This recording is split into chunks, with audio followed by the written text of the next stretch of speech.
Tere, minu nimi on Halliki Kreinin ja ma räägin täna teile kasvujärgsest majandusest. Ma olen vanemteadur Potsdami instituudis Saksamaal ja Münsteri ülikoolis ja ma töötan 1,5 kraadi elustiilide projektis, mis on üks suur Euroopa projekt. Ja ma proovin täna anda teile väikse ülevaate sellest, mis on toimumas. Me räägime siis majanduskasvust või SKP kasvust ja looduse, ühiskonna, majanduse suhetest ja natukene ka sellest, et milline võiks kasvujärgne majandus välja näha ja mida see tähendab Eesti jaoks. Ja kõige lõpus tuleb meil väike arutelu.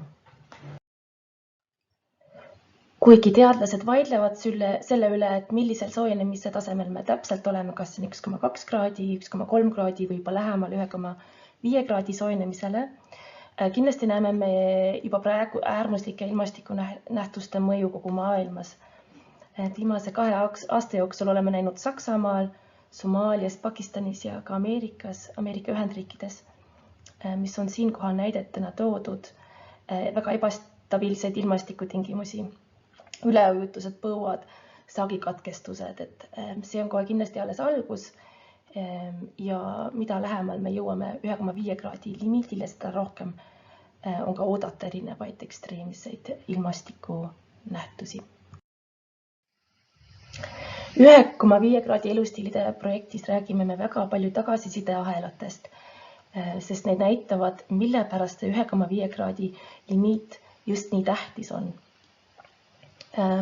Kliima tagasisideahelad, mida nimetatakse ka positiivseks tagasisideahelateks, need on mehhanismid maa kliimasüsteemis, mis võimendavad või süvendavad kliimamuutuste mõju. Ja need esinevad erinevates kliimasüsteemi komponentides, atmosfääris, ookeanides, maismaapinnal ja ka jääkihis. Ja siit ongi joonisel on näha ühte sellist joonistust, mis seda näitab. Natuke naljaga, kui joonistus tähendab aeg tuleb edasi meie poole ja stabiilsus läheb ülevalt alla. Ja on näha, et kui me oleme liikunud ära, holotseenist soojemale temperatuurile tänu inimtekkelisele kliimamuutusele, et kliimat stabiliseerida, soojenemist stabiliseerida, me peame tagasi minema ja vähendama, inimtekkelist kliimasoojenemist, sest kui mida rohkem soojemaks läheb meie planeet, seda vähem stabiilsemaks muutub meie kliima ja et ühel hetkel on väga raske ära hoida neid ahelaid, mis aina soojendavad maa temperatuuri edasi, isegi siis, kui inimtekkelised heitgaasid lõppevad. Et kui me oleme sellest limiidist üle läinud, läheb kliima stabiliseerimine aina raskemaks. Ja meil on erinevad tagasisideahelad. Võib-olla üks tuntumaid on temperatuuri albedo tagasiside, et albedo tähendab siis maa peegeldumisvõimet. Kui temperatuur tõuseb, sulab põhjapoolsel ka jää ja lumi ja see vähendab soojuse peegeldumist kosmosesse, mis tähendab, et rohkem päikesevalgust neeldub, mis siis soojendab maad, mitte ei peegeldu tagasi kosmosesse ja see toob ka endaga kaasa edasise soojenemise. Tähendab, et meil on juba peaaegu niimoodi, et suvel ei ole enam Arktikas jääkihti. Nii et kui see lõpuks täiesti ära kaob, siis tähendab seda, et maa soojeneb ka rohkem edasi. Sest tume vesi, jäägiht on valge, see on üsna loogiline, jäägiht peegeldub soojuse tagasi kosmosesse ja vesi, nagu sulanud jää, on tume ja võtab kõik selle soojuse endale. Ja muidugi see toob ka tagasi veeauru tagasisideme, sest muidugi veeaur on ju ka kasvuhoonegaas. Nii et mida rohkem veeauru satub atmosfääri, seda rohkem see soojenemine läheb edasi. Nii et tänu sellele on siis aina vähem jääd, aina rohkem veeauru, aina vähem jääd ja see kõik soojeneb edasi. Ja see muidugi ei ole ainukene tagasisideahel, meil on ka permafrosti või tähendab igikeldsa tagasiside et kui see ikikelts temperatuuride soojenemise sõttu sulab, siis tuleb ka sealt väga palju metaani ja süsinikdioksiidi atmosfääri. Ja see jälle omakorda viib soojenemise edasi ja siis sulab veel rohkem ikikelts ja siis tõuseb jälle temperatuur.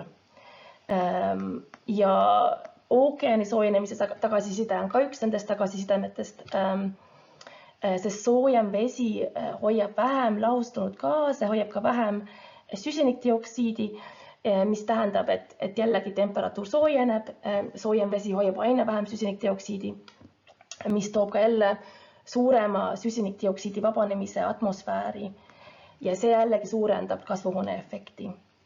Ja selline tagasiside on ka metsade hävitamine, et tähendab, tänu kliimamuutustele hävineb rohkem metsi ja metsade võimet süsinikdioksiidi absorbeerida või endasse võtta. Nii et kõik need tagasisideahelad koos toovad selle kaasa, et maa temperatuur aina kasvab.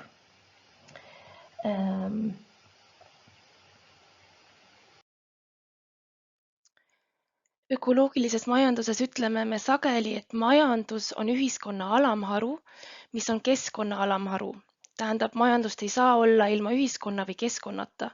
Samas, kui me võime kindlasti ette kujutada keskkonda ilma inimühiskondadeta ning me võime kujutada ka ette inimühiskondi, mis eksisteerivad keskkonnas ilma majanduse kontseptsioonita, näiteks varajased inimhõimud, kes elasid looduses ja nii edasi. See, et ühiskond on põimunud keskkonda ja majandus on põimunud ühiskonda, viitab sellele, et inimühiskonnad ja majandussüsteemid on põhimõtteliselt seotud looduskeskkonnaga ja sõltuvad sellest. See tähendab, et me ei saa asetada majandust ühiskonnast või keskkonnast kõrgemale, sest kui me hävitame keskkonna, kaotame nii majanduse kui ka ühiskonna, sest need sõltuvad keskkonnast. Ilma looduseta ei ole meil ühiskonda, ei ole meil ka majandust. Kui meil süüa ei ole, siis me ei saa ka töötada ja me ei saa toota. Pidades silmas seda, mida me just arutasime, vaatleme kiiresti kõige põhilisemat nii-öelda peavoolu majandusteadust või neoklassikalist vaadet majandusest kui pidevalt laienevast süsteemist, mis on ajaloost, materjalidest, energiast ja ühiskonnast lahutatud. Neoklassikaline majandusteadus on 19. sajandil lõpul tekkinud majandusteaduslik koolkond, mis on tänapäevalgi majandusteaduse peavoolus jätkuvalt mõjukas. Seda iseloomustavad mitmed põhiprintsiibid ja eeldused majanduse kohta. Neoklassikaline majandusteadus eeldab, et üksikisikud, sealhulgas nii ettevõtted kui ka kodumajapidamised on ratsionaalsed tegutsejad, kes püüavad maksimeerida oma kasulikkust, tähendab rahulolu või kasumit. Neoklassikaline majandusteadus rõhutab turutasakaalu kontseptsiooni, kus pakkumine võrdub nõudlusega, mis viib ressursside tõhusa jaotamiseni nii-öelda. See tasakaal saavutatakse ostjate ja müüjate suhtluse kaudu konkureerivatel turgudel. Neoklassikaline majandusteadus määratleb 3 peamist tootmistegurit, mida on siin näha ka. Maa, tööjõud ja kapital. Maa viitab siis loodusvaradele ja ka pinnasele, tööjõud inimtööjõule ja oskustele ning kapital tootmises kasutavatele füüsilistele või inimtegevusega seotud varadele, tähendab ka igasugused tehnilised varad, tehniline kapital ja nii edasi, vabrikud.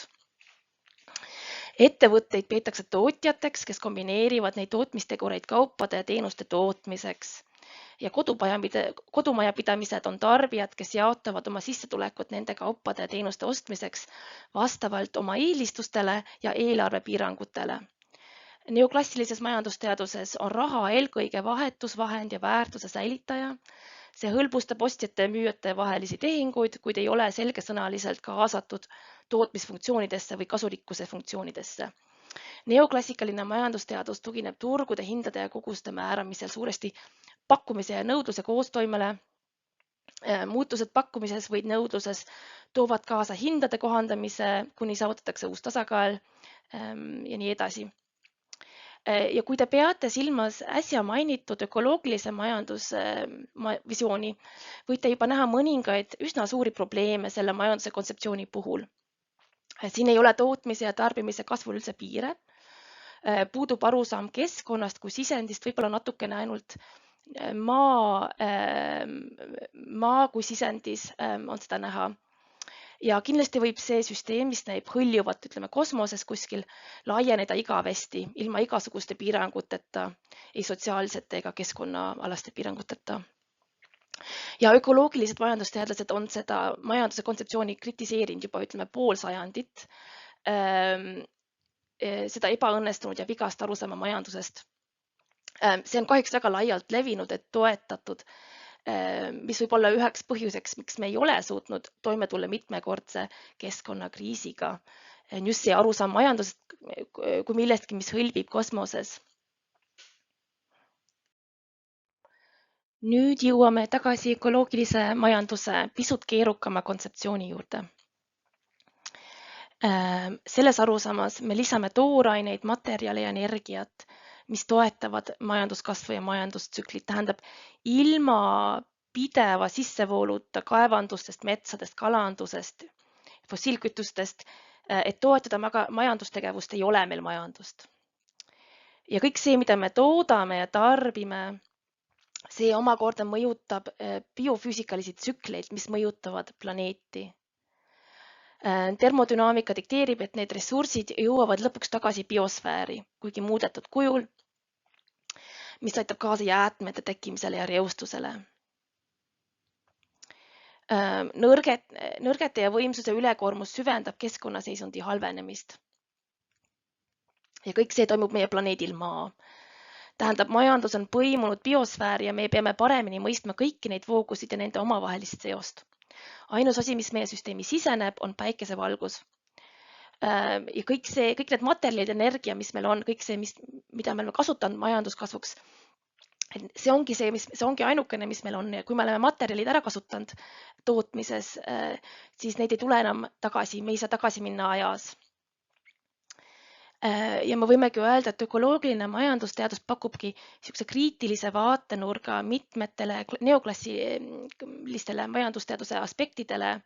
Et ütleme, kui neoklassikaline majandusteadus eeldab, et inimesed on ratsionaalsed tegutsejad, kes püüavad maksimeerida oma kasu või kasumit, siis ökoloogiline majandusteadus seab ka selle kahtluse alla, öeldes, et inimeste käitumist mõjutavad sotsiaalsed, kultuurilised ja keskkonnategurid ja et inimesed on väga emotsionaalsed ja lühinägelikud tegelikult.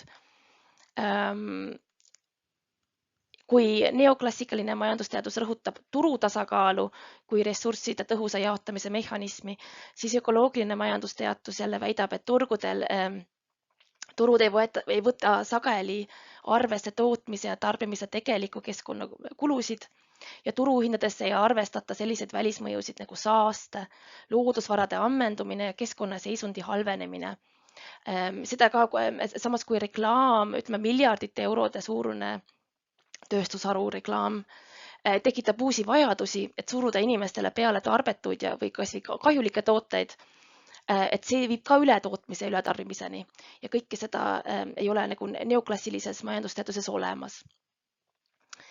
Neoklassiline majandusteadus määratlebki maa, tööjõu ja kapitali kui peamised tootmistegurid, aga ökoloogiline majandusteadus näitab, et tegelikult on loodusvarad, eriti energia, majanduskasvu mootor ja põhitegur.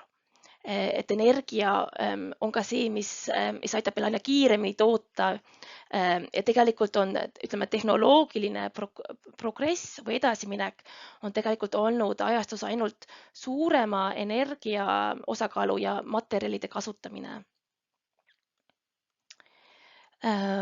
Neoklassikalises majandusteaduses käsitletakse raha eelkõige kui vahetusvahendite väärtuse säilitajat. Ökoloogiline majandusteadus tegelikult kritiseerib ka seda, sest rahalised mõõdikud ei suuda kajastada ökosüsteemi teenuste tegelikku väärtust. Ja kui neoklassikaline majandusteadus kujutab turge kui tõhusaid apoliitilisi ressursside jaotajaid, siis ökoloogiline majandus ka kritiseerib seda ja näitab, et turud üldse nagu kui institutsioonid on poliitilised ja ajaloolised institutsioonid. Ja turu tendents või market mekanism on tegelikult ebatõhus jaotamine. Ja kui me vaatame seda, palju me toodame kahjulikke ja luksustooteid nagu maasturid ja palju on paralleelselt ületootmist ja ületarbimist ühelt poolt ja alatarbimist ja vaesust teiselt poolt, siis see näitab just seda, kui ebapädevad on turud heaolu jaotamiseks.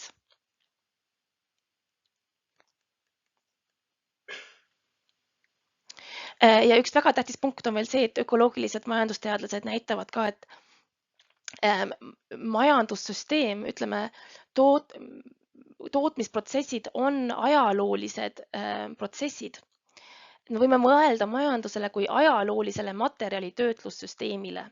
Et tähendab, kui me oleme tootmisprotsessis materjalid ära kasutanud, nagu me praegu teeme suures väga meie majandussüsteemis, siis me ei saa tagasi minna ajas, kus meil oli veel rohkem, ütleme, materjale. Et me ei saa nüüd aastal 2024 minna tagasi 70-ndatele aastatele, kus meil oli veel rohkem maavarasid, ütleme ka mineraale ja erinevaid teisi asju, mis meil läheb tootmiseks vaja. Ja see tähendab ka seda, et me peame olema väga ettevaatlikud sellega, et mida me toodame ja kuidas me toodame, sest kõik see, mida me toodame ja tarbime, see kõik jääb siia, et see ei kao mitte kuhugi. Et kui me teeme näiteks naftast plastikut, siis me ei saa tagasi minna ajas ja teha seda tagasi naftaks. Ja kõik see plastik, mis meil on olemas, jääb meiega siia maale, et see ei lähe kuhugi. Ja see järgmine pilt näitabki seda vahet, et vasakul pool on nii-öelda tühi maailm ja paremal pool on täismaailm Herman Daly järgi. Et need mõisted kirjeldavad kahte erinevat stsenaariumit seoses inimese mõjuga keskkonnale. Et nii-öelda tühjas maailmas vasakut kätt, mis võis olla 19. sajandil näiteks, kui neoklassikaline majandusteadus sai alguse. Seal oli inimpopulatsioon suht väike ja maa ökosüsteemide suurus ja kandevõime oli veel palju suurem. Seal on veel väga palju loodusvarasid on alles ja rikkalikud, on väga palju inimeste poolt puutumatud maad. Majandustegevus nagu kaevandamine, tootmine ja tarbimine mõjutab keskkonda veel väga minimaalselt, sest inimeste inimvajaduste rahuldamiseks on piisavalt ressursse ilma märkimisväärse ammendumise või lagunemiseta. Ja neoklassikaline majandusteadus eeldavadki sageli sellist tühja maailma ja selle sarnaseid tingimusi, kus keskendutakse eelkõige majanduskasvu ja heaolu maksimeerimisele, kus ei pea arvestama loodusressursside piiratud olemust või ökoloogilisi piirangud. Ja paremal pool siis ütleme täismaailmas, et seal on, see kajastab tegelikku olukorda, kus me praegu elame, kus on inimpopulatsioon ja ökoloogiline jalajälg on kasvanud ja maa taluvuspiiridele ja me ületame maa taluvuspiire. Ja siin on loodusvarad üha enam ammendunud, ökosüsteemid on halvenenud ning me igasugused keskkonnamõjud nagu reostus, metsade hävitamine ja kliimamuutused on palju tugevamalt juba väljendunud. Et kui me saame aru majandusest kui sellises, ütleme, täismaailmas, siis me saame ka aru sellest, mille pärast on meil vaja, ütleme, ökoloogilise majanduse teadust.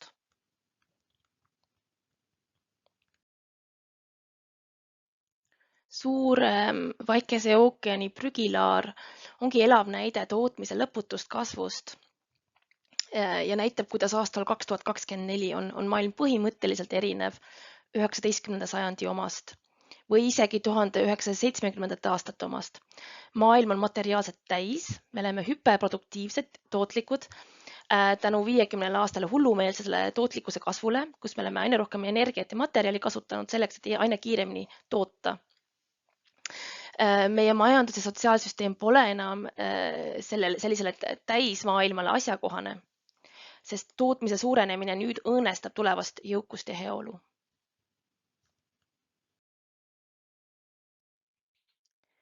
Ja sellel slaidil näeme me täpselt seda, et mille pärast meie majandussüsteem on üks ajalooline materjalide töötlemise süsteem või protsess. Et 2020. aastatel kaalub nüüd inimtehtud materjalid, kaaluvad rohkem kui maa kogu biomass, tähendab kõik loomad, kõik linnud, meres, maal, kõik taimed kaaluvad vähem kui igasugu inimtehtud materjalid nagu teed, majad ja nii edasi. Ja siis küsimus ongi selles, et palju rohkem tootmise ja tootlikkuse kasvu me tegelikult vajame, et kui me elame juba maailmas, mis on täis inimtehtud materjale ja meil hakkavad loodusvarad otsa saama, kuidas me saame siis majanduse ümber mõelda ja millist majandussüsteemi meil on üldse vaja, et tagada heaolu. Et kui meil on valmis ehitatud väga palju maju, teed ja nii edasi, siis võib-olla on heaolu tagamiseks vaja tegelikult selle infrastruktuuri paremat jagamist ühel hetkel. Sellel slaidil me näeme tähtsate ülemaailmsete majandus- ja keskkonnanäitajate suhtelist muutust aastatel 1970 kuni 2018. Me näeme, et me oleme veidi paremaks ja efektiivsemaks muutunud fossiilkütuste teisandamisel energiaks. Seega on toimunud suhteline heitgaaside eraldumine, et see on siis sinine värv, eraldumine majanduskasvust. See tähendab, et me saastame natukene vähem, selle kohta, palju meil majanduskasvu on, me saastame natukene vähem kui ennem, aga samas, kui me rohkem toodame, me ikkagi saastame rohkem, ainult natuke vähem kui varem. Ja siin on ka näha heitmete ja materjali kasutamise väikest langust seoses majanduskasvu langusega, panganduskriisi ja ka dotcom mulli tõttu, siin on see väike langus 2008-2009 näha. Muidugi graafik kahjuks ei kajasta koroonaviirusega seotud majanduskriisi, mis tekitas ka sarnase languse nii heitgaasides kui ka majanduskasvus ja materjali kasutamises. Ja see graafik muidugi näitab seda, et majanduskasv ja heitgaaside emissioonid on tugevalt omavahel seotud. Et kui me võtame eesmärgiks piirata soojenemist 1,5 kraadi või 2 kraadi piires, see tähendab ka majandustoodangu kasvu piiramist ja seda, et me peame ära liikuma SKP kasvu keskendumisest poliitilise eesmärgina. Ja me räägime siis sellest natukene hiljem, muidugi see tekitab meile tavalisele inimesele hirmu, sest muudel aegadel, kui SKP on langenud, on sellega kaasnenud suur inimkannatus. Tähendab, siin on ka see SKP langus ja heitgaaside langus 2008-2009, mis on siin näha. See muidugi tõi kaasa ka väga palju inimkannatust. Ja siit on vajagi võtta ajaloolisi õppetunde selle üle, et kuidas teha kindlaks, et meil on jätkuv inimheaolu, isegi siis, kui majanduskasvu ei saa enam tagada. Muidugi see pole lihtne ülesanne, poliitilised ja ühiskondlikud süsteemid neil on väga raske muuta ja meie majandussüsteemi on väga raske muuta. Kuid need süsteemid on siiski inimeste loodud ja seega muudetavad. Ütleme, loodussüsteemid ja keskkond ei ole muudetavad inimeste poolt. Või tähendab, need on muudetavad halvas mõttes. Me muudame juba ökoloogilisi süsteeme ja loodust, aga me ei saa seda muuta oma tahte järgi. Nii öelda. Ja siin on ära näidatud ka kõige esimene IPCC report, mis tuli välja aastal 1990. Kui me oleks võtnud kliima soojenemise ja teised keskkonnaprobleemid, kui me oleks neid tõsiselt võtnud, oleks meil olnud palju kergem üle minna ühele uuele majandussüsteemile, sest 75%, rohkem kui 75% heitgaasidest on just paisatud meie atmosfääri alates aastat 1990. Nii et tähendab kogu viimase 34-5 aastaga oleme me tänu majanduskasvule, tootmise kasvule ja heitgaaside kasvule just atmosfääri lasknud suurema osa heitgaasidest, mis tähendab seda, et kui majanduskasv samamoodi jätkub, siis me paiskamegi aina rohkem heitgaase. Ja muidugi meil on vahepeal olnud väga palju erinevaid IPCC reporte, on ka olnud UN-i kokkusaamised, kohe päris mitu tükki, ja me pole suutnud peatada heitgaaside kasvu. Just tänu sellele, et meie majandussüsteemid põhinevad majanduskasvul ja me pole proovinud majandussüsteemi muuta.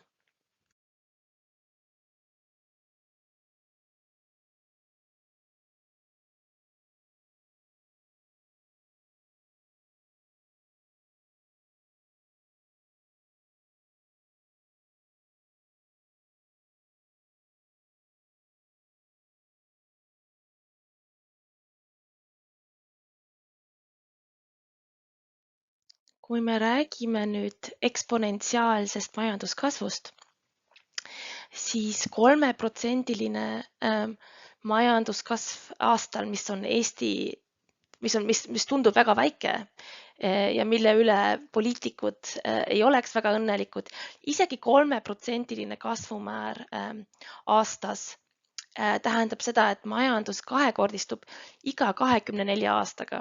Kui meil on 2% majanduskasv, siis kahekordistub meie majandus iga 36 aastaga ja 4% majanduskasvu juures kahekordistub meie majandus iga 18 aastaga.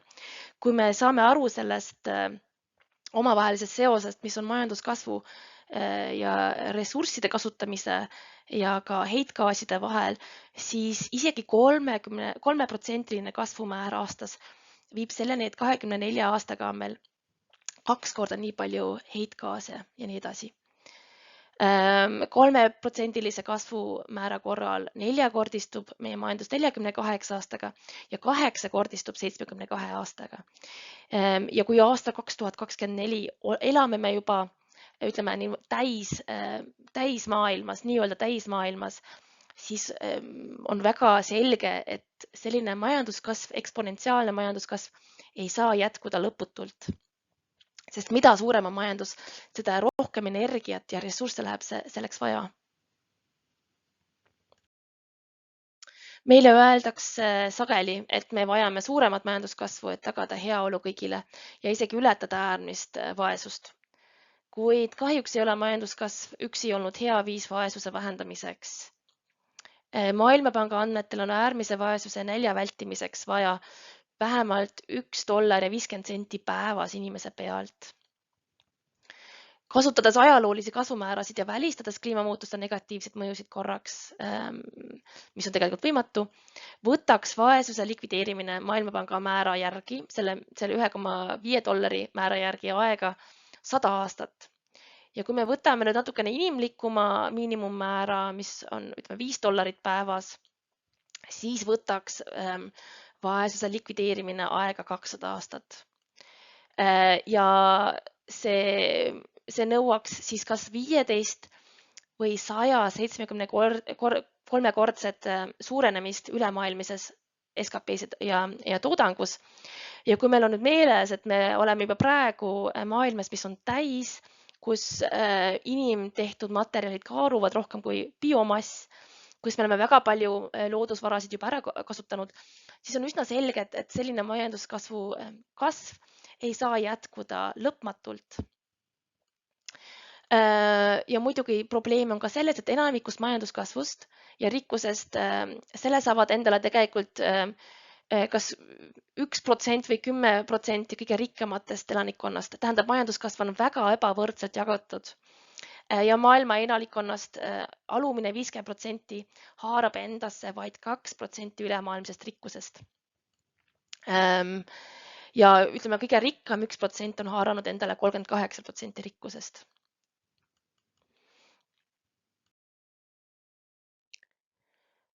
Kuigi meil on olnud ajalooliselt uskumatu majanduskasvu aeg viimased 70 aastat, on see olnud väga ebaõiglaselt jaotatud ja me näeme samaaegselt kõige jõukamate inimeste ületarbimist, nagu siin vasakpool on näha, ja ka kõige vaesemate inimeste alatarbimist, kes ei tarbi heaks eluks vajalikke materjale, tooteid ja teenuseid. Ülemaailmne keskmine süsinikdioksiidi heitkogus inimese kohta, ütleme sellel top 1% on 74 tonni aastas näkku. Ja kõige, ütleme vaesematel 50% on see aastas 0,69 tonni näkku.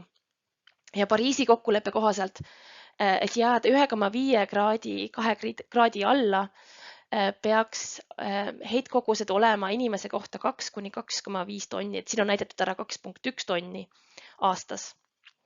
Ja see näitab ka seda, et suurimat vastutust kliima- ja looduskatastroofide eest kannavad just jõukad. Maailma elanikkonna rikkaima 1% heitkogused moodustavad rohkem, see 1% moodustavad rohkem kui 2 korda suurema osa heitgaasidest kui vaesemad 50%. Nii et see rühm peab vähendama oma jalajälge rohkem kui 30 korda, et püsida kooskõlas Pariisi kokkuleppega ja nende eesmärkidega.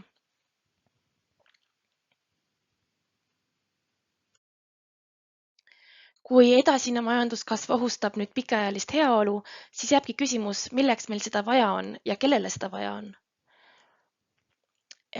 Ja muidugi me saame väga kiiresti aru, et meie praegune majandus- ja sotsiaalsüsteem, need on mõlemad kasvu sõltuvad.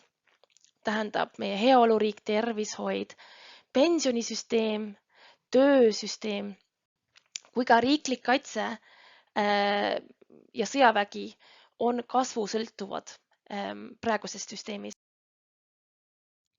Meie praeguses majandus- ja sotsiaalsüsteemis on ka erinevad majanduskasvu tõukejõud.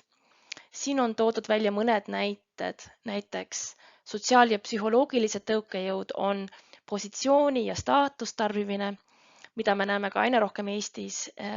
See, et mis auto sul on, näitab sinu staatust ühiskonnas näiteks.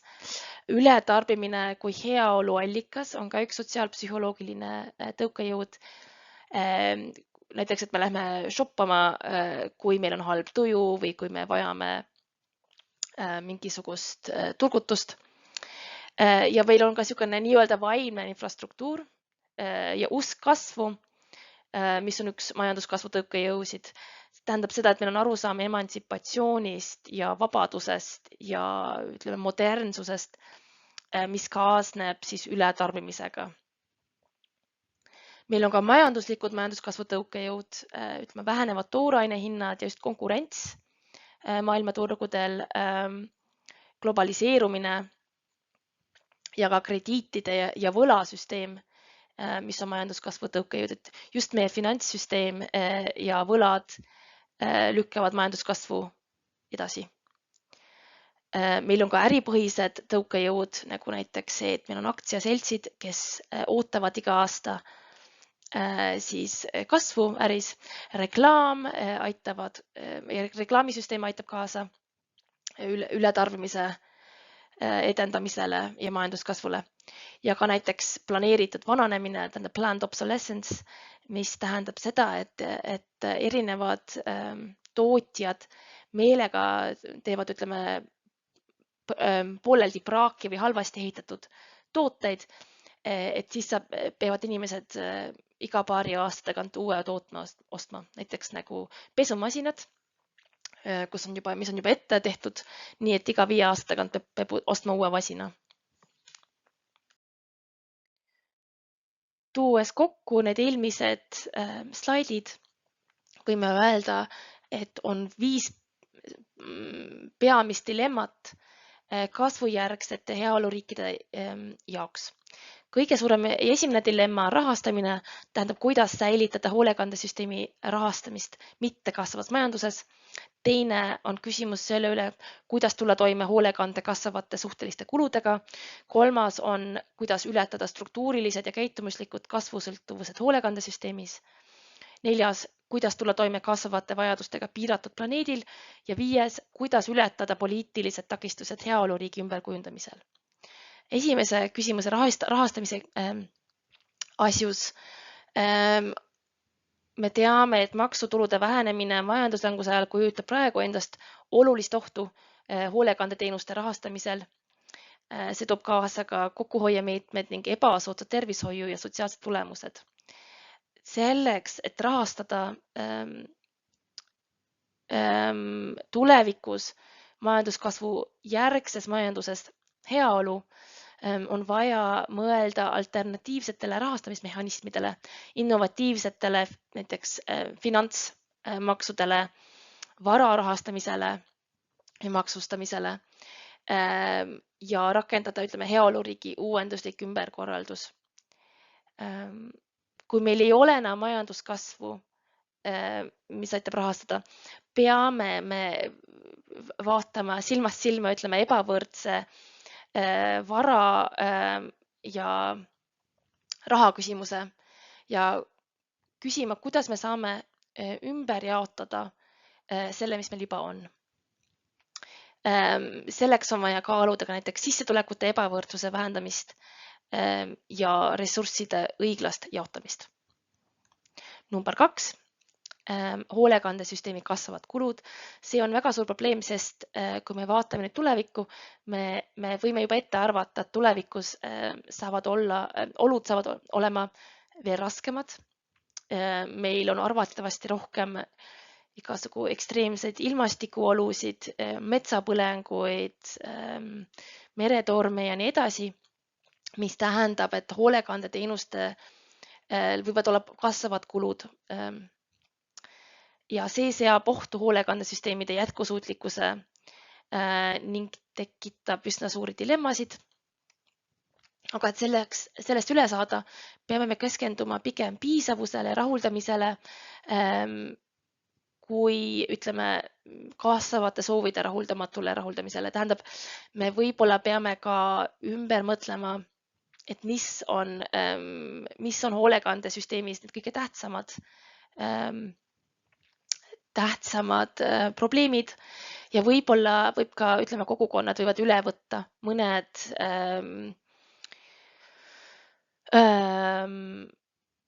heaolu tagamisprotseduurid, näiteks ütleme vanemate inimeste eest hooldamine ja nii edasi.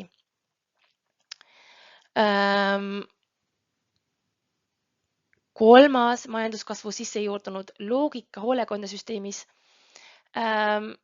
See nõuab üsna suuri reforme, mis peaksid tegelema siis turumoonutuste, finantsstiimulite ja struktuursete sõltuvustega. Meil on vaja välja töötada ennetavaid kohalikke ja uusi heaolumudeleid. Näiteks me peame üle minema suure ressursimahuga kasvust sõltuvatelt tervishoiumudelitelt. Tervishoid on väga-väga vajalik meie heaolule, aga samas meie tervishoiumudel on praegu alati on ikkagi kasvav mudel.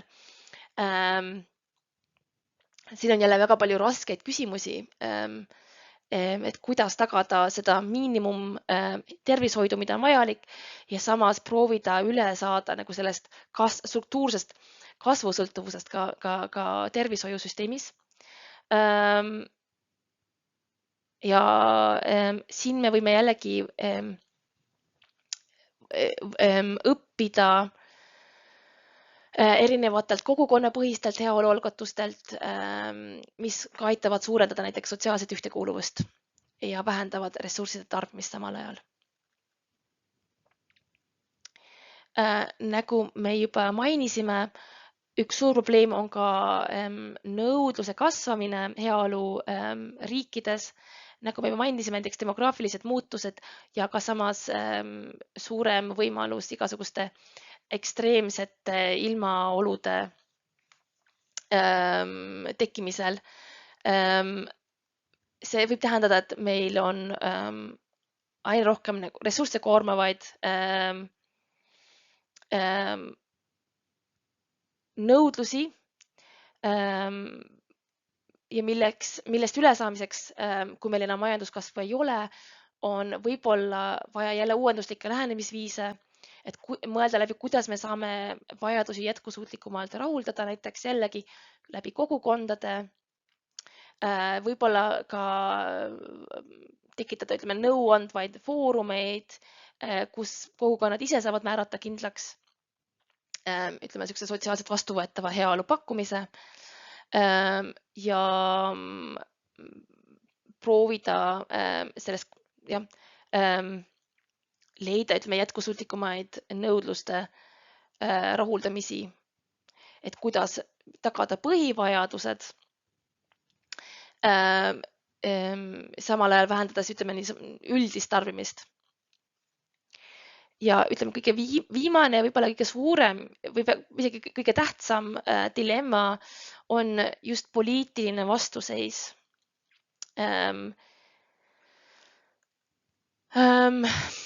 Praeguses süsteemis on meil, ütleme, struktuursed sõltuvused, majanduskasvu sõltuvused ja üleminek majanduskasvu sõltumatule hoolekandesüsteemile nõuab üsna palju jõupingutusi.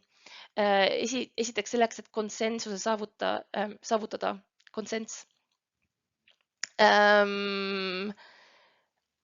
See on väga raske poliitiline, ütleme, debatt, kus on väga palju erinevaid huvisid sees ja praeguses poliitilises süsteemis ei ole vist ühelgi parteil võimalik öelda, et nad on, ütleme, majanduskasvu järgse süsteemi poolt. Meil on vaja väga-väga suurt ühiskondlikku narratiivi või, ütleme, narratiivi muutust ja prioriteetide muutust, mida me siiamaani pole veel näinud. Ja praegu on väga raske näha, et kus isegi võiks tulla. Meie poliitilises süsteemis on majanduskasv on iga poliitiku poolt, ütleme niimoodi, üles toodud valimisprogrammis. Kõik lubavad majanduskasvu, sest praeguses süsteemis on meil majanduskasvu vaja, et tagada heaolu. Et sellest poliitilisest dilemmast üle saada, on meil vaja toetada liikumisi ja kodanikuühiskonna algatusi, kes omakorda proovivad mõjutada valitsuse otsuste tegemist ja edendada igasugu alternatiivseid heaolumudeleid. Aga meil on võib-olla vaja ka töötada välja teoreetilised raamistikud, et proovida mõista valitsuse dünaamikat ja proovida strateegiliselt, ütleme, muuta praegust poliitikat. Ja jällegi seda on praegu väga raske näha, et kust see võiks tulla või kuidas see võiks tulla.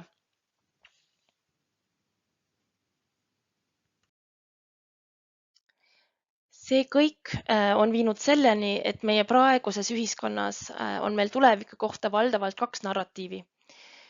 Me kas alistame füüsikaseadused, eriti termodünaamika teise seaduse ja ehitame, ütleme, Marsile ulmemaailma või toimub meil siis ühiskonna kokkuvarisemine ja piibelike mõõtmetega zombi apokalüpsis.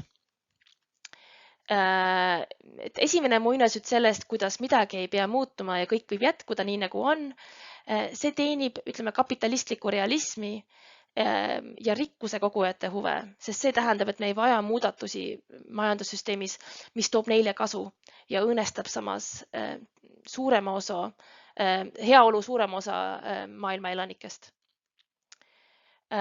Tundub, et meil on praegu veel ikka lihtsam ette kujutada maailma lõppu kui meie praeguse majandussüsteemi lõppu.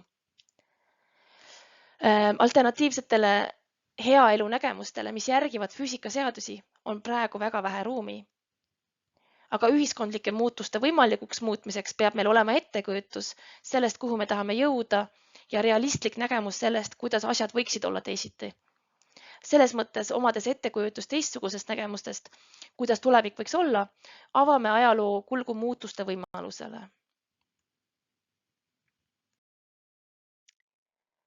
Meil on juba realistlikke, optimistlikke visioone tulevikust kasvujärgse majanduse sotsiaalsüsteemiga erinevates vormides. See tähendaks elu, mis on keskendunud kogukonnale, hoolitsusele ja kultuurile.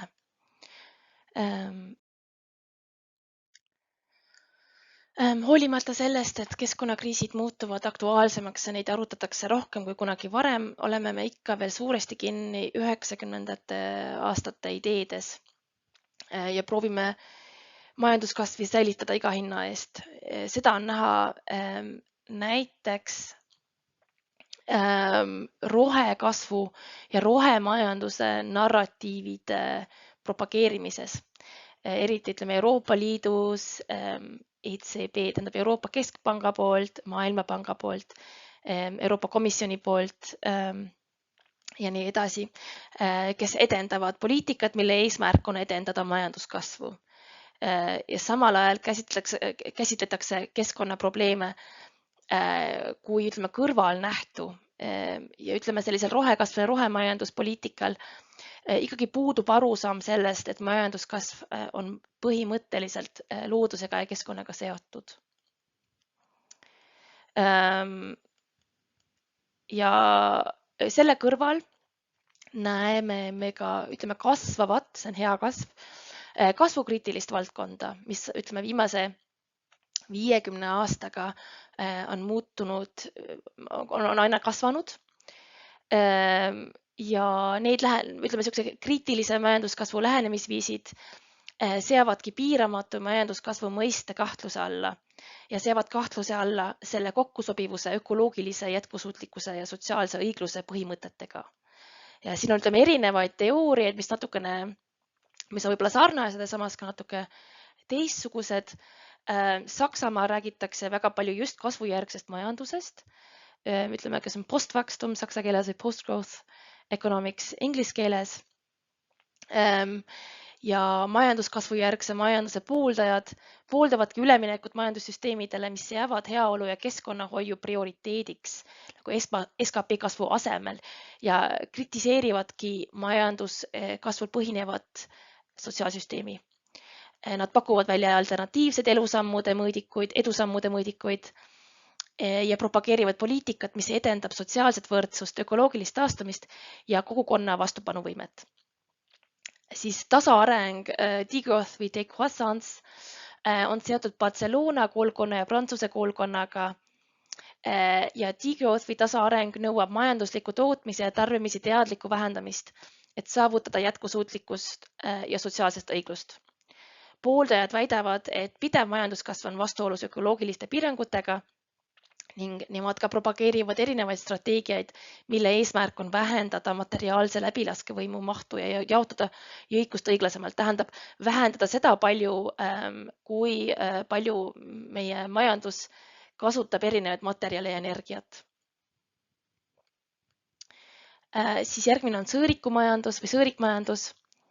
See on Kate Raworthi aasta 2017 välja tulnud raamatu järgi Donut Economics, mis pakub välja säästva arengu uue raamistiku, mille eesmärk on rahuldada kõigi inimeste põhivajadusi planeedi võimaluste piires. Ja siin rõhutatakse tasakaalu saavutamise tähtsust sotsiaalsete aluste, mida esindab sõõriku keskmine ring ja keskkonnapiirangute vahel, mis on siis välimine ring. Ja sellele sarnane mõtlemisviis on, ütleme, A-growth, A-kasv või nii-öelda kasvuagnostia Jeroen Vanderbergi poolt 2012 ja 2017 aastal välja pakutud kontseptsioon, mis samamoodi seab kahtluse alla kinnisidee majanduskasvust ja see pooldab poliitikat, mis seab sotsiaalse ja keskkonnaalase heaolu esikohale ja ütleb, et SKP kasv ei peaks olema tähtis. Et tegelikult ei ole tähtis, kas SKP siis kasvab või kahaneb, kui me elame nii-öelda selle sõõriku sees ja inimestel on heaolu tagatud ja me ei kasuta rohkem ressursse, kui on võimalik loodusel, siis ei ole SKP tähtis enam. Selle kõrval on veel ka stabiilne majandussüsteem või steady state economy, mis on Herman Daly aastal 77 välja tulnud raamatu järgi, mis propageerib ka püsiva majanduse ettepanekut, et see steady state economy on nii-öelda stabiilne ja mitte kasvav majandus, mis on saavutanud ökoloogilise jätkusuutlikkuse ja sotsiaalse õigluse ja mis ei kasva enam. Muidugi aastal 77 oli veel selline mitte kasvav majandus võimalik. kui majandus ei olnud veel nii palju kasvanud.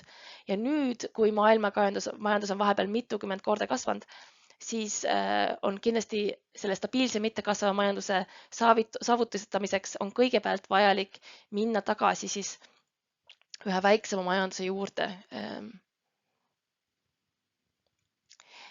Ja selle kõrval toome veel välja siin Club of Rome'i Limits to Growth Reporti, mis on siis Rooma klubi kasvupiirangute report, kus Donella Meadows koos kaaslastega hoiatas kontrollimatu majanduskasvu tagajärgide eest planeedi piiratud ressurssidele ja ökosüsteemidele.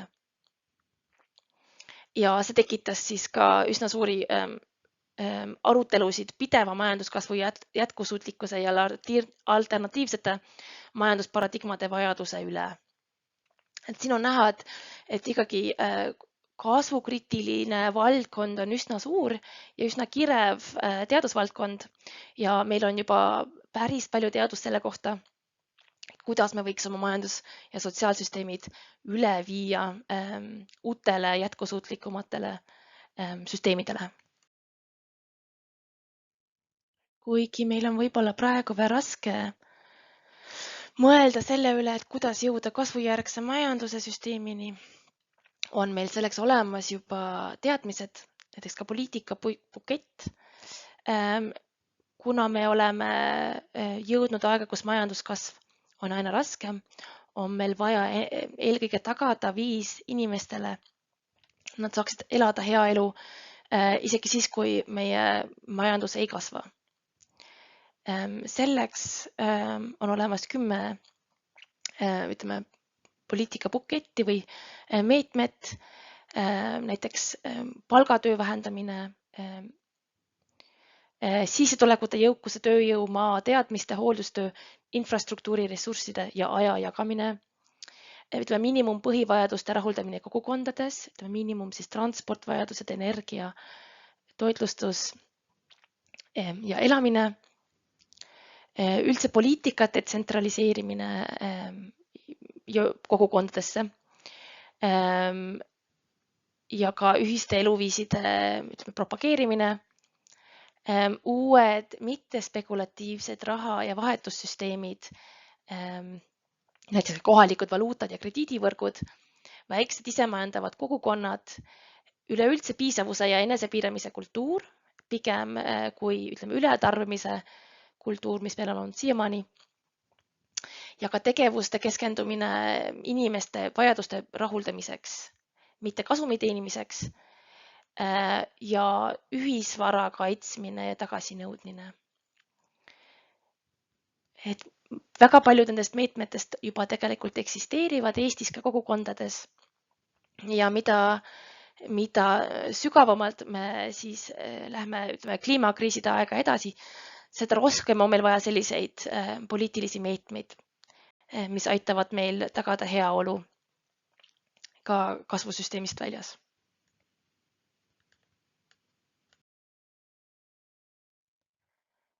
A Good Life for All Within Planetary Boundaries oli projekt, mis prooviski siis Kate Raworthi sõõrikumajandusteooria panna ellu ja vaadata järgi, et kuidas siis erinevad riigid sellega hakkama saavad, et kuidas erinevad riigid suudavad rahuldada inimeste vajadusi ja kas nad jäävad planeedi võimaluste piiridesse.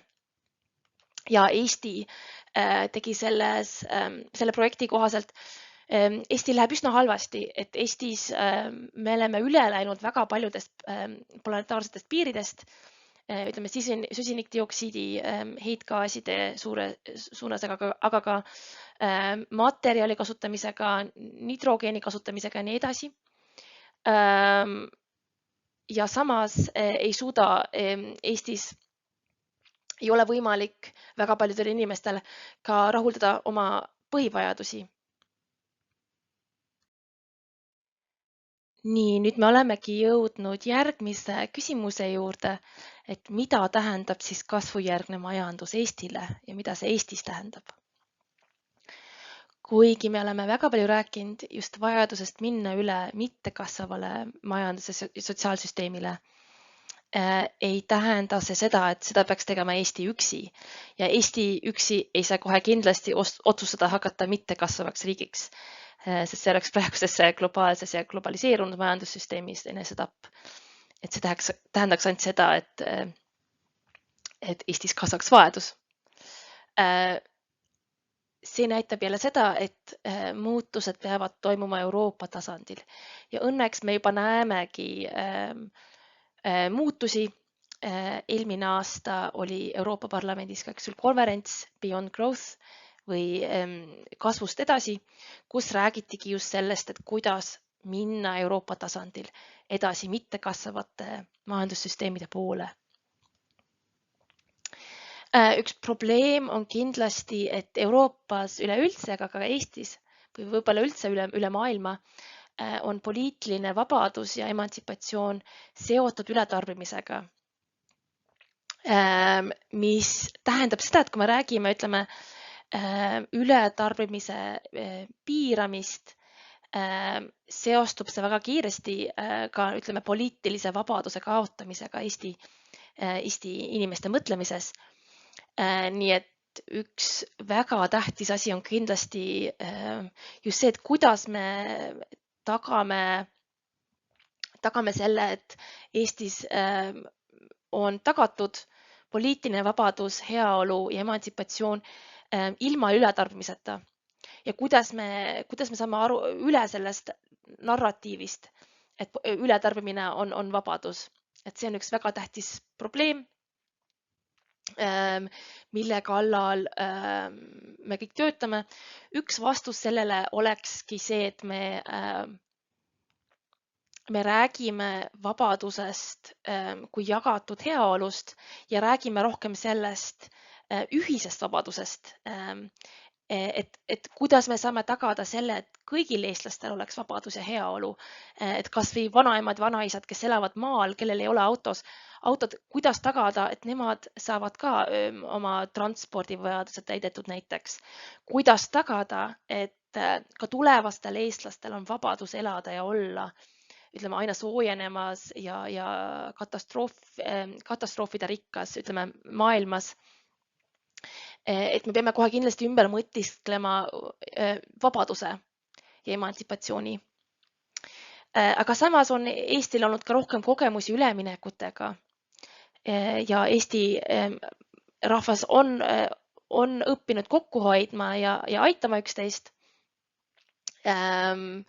Nii et selles mõttes näitab ja see jälle seda, et võib-olla on Eestil just kergem üle minna kasvujärgsele majandussüsteemile mõnes mõttes.